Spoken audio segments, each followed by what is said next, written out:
Let P be a parabola with vertex 2, 3 and directrix is this line. तो directrix जो line है वो horizontal या वर्टिकल नहीं है, इट इज इंक्लाइंडेड लाइन। तो डायरेक्ट्रिक्स चूंकि इंक्लाइंडेड है तो पैराबोला भी आपका इंक्लाइंडेड ही होगा। तो ये डायरेक्ट्रिक्स है एंड ये आपका vertex, we are just drawing the rough sketch. ये वर्टेक्स है आपका 2, 3। तो वर्टेक्स का जो फुट ऑफ परपेंडिकुलर होगा डायरेक्ट्रिक्स पे वो आपका फुट ऑफ डायरेक्ट्रिक्स हो जाएगा।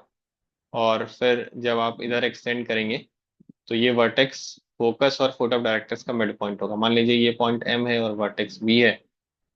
तो पॉइंट एम का कोऑर्डिनेट अगर आपको निकालना है तो आपको फुट ऑफ परपेंडिकुलर का रिजल्ट यूज करना पड़ेगा।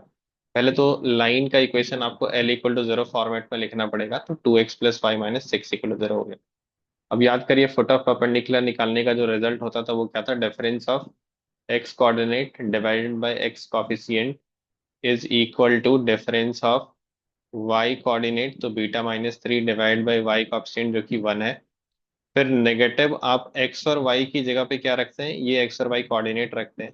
तो 4 + 3 - 6 डिवाइडेड बाय एक्स का कॉफिशिएंट का स्क्वायर प्लस वाई का कॉफिशिएंट का स्क्वायर। तो ये लास्ट वाला कांस्टेंट आप सिंप्लीफाई कर लीजिए, 7 - 6 1/5 और नेगेटिव साइन बाहर है तो -1/5 हो गया। तो यहाँ से अल्फा की वैल्यू क्या आ रही है आपकी, 2 - 2/5 विच इज 8/5। सिमिलरली बीटा क्या आ रही है आपकी, बीटा इज -1/5 + 3, 3 - 1/5 विच इज 14/5। अब आपको फोकस के कोऑर्डिनेट तक जाना है क्योंकि बोला जा रहा है कि ये जो एलिप्स है ना वो इसके फोकस से पास करता है। तो ये मिड पॉइंट हो गया आपका, vertex is the mid point of these two.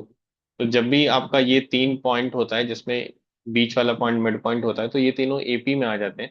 Alpha beta की वैल्यू क्या हो गई, अल्फा की वैल्यू 8/5, 14/5। आप नॉर्मली मिड पॉइंट फॉर्मूला से तो निकाल ही सकते हैं x1 + x2/2 से। मैं एपी यूज कर लेता हूँ, 8/5 यहाँ पे है। Next term is 2 which is 10/5, तो 8 10 के बाद 12 हो जाएगा, 12/5। सिमिलरली y कोऑर्डिनेट में 14/5 है, 3 इज 15/5, तो 14 15 के बाद 16 आ जाएगा if you are going for the AP part. तो फोकस आपका आ गया 12/5 एंड 16/5, जिससे एलिप्स आपका पास करने वाला है। ओके। उसके बाद एलिप्स के बारे में एक और इन्फॉर्मेशन है कि यहाँ पे capital A is greater than capital B, मतलब ये एक हॉरिजेंटल एलिप्स है और इसेंट्रिसिटी 1/√2 है। तो इसेंट्रिसिटी स्क्वायर का फॉर्मूला एलिप्स में क्या होता है, 1 minus smaller one square by larger one square, minor by major का स्क्वायर। तो इसेंट्रिसिटी की वैल्यू कितनी, 1/√2, तो स्क्वायर करेंगे तो 1/2। तो ये हो गया 1 - b² / a² = ½ तो यहाँ से आपके पास मिल गया a² = 2b²। अब आप फोकस को एलिप्स में सब्स्टिट्यूट कर दीजिए क्योंकि बोला जा रहा है ना कि एलिप्स इसके फोकस से पास करेगा। तो let's plug these two x and y coordinates. तो एक्स की जगह पे आप क्या रखेंगे, 12/5, स्क्वायर करेंगे तो 144/25 a² प्लस वाई स्क्वायर आपका कितना हो जाएगा, ये 16/5 का स्क्वायर तो 256/25 b² = 1।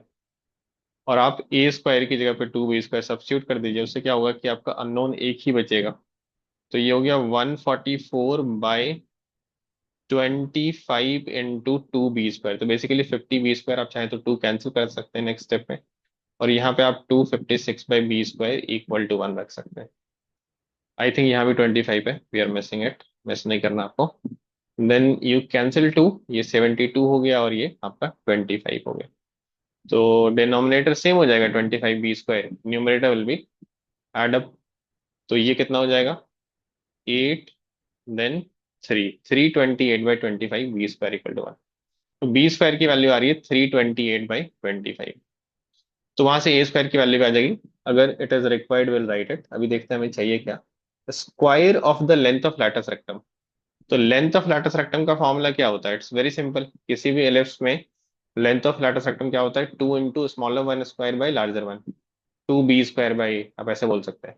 इसका भी स्क्वायर चाहिए हमें, लेंथ ऑफ लैटिस रेक्टम का भी स्क्वायर चाहिए। तो ऊपर हो गया 4b⁴ और नीचे हो गया आपका a²।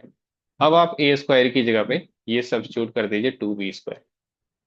तो ये आपके पास हो जाएगा 2b², b² की वैल्यू ये आ चुकी है, इसको आप 2 से मल्टीप्लाई कर दीजिए। And you will get the answer, जो कि आपका आ रहा है 656/25।